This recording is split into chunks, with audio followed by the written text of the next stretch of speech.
أي مجتمع فيه 3 مؤسسات أساسية، فيه الحكومة وفيه القطاع الخاص وفيه المجتمع المدني. المجتمع المدني هو المؤسسات الغير ربحية، وهو الأعمال التطوعية والنوادي التطوعية والجمعيات التعاونية. الآن المجتمع علشان ينهض يجب أن يكون هناك توازن بين ال3 أعضاء.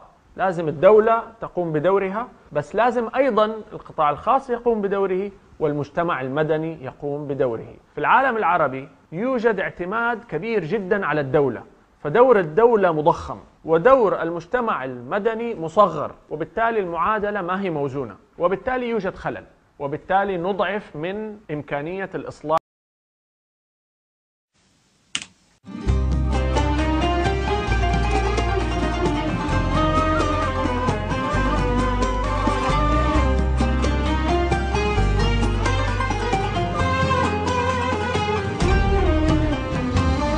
لو يشكو القلب هموما قد باتت فيه، تمحوها بسمة طفل حين نلاقي.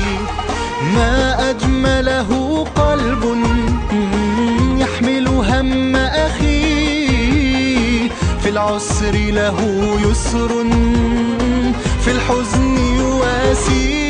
كن عونا للناس دوما، تنادينا خواطرنا.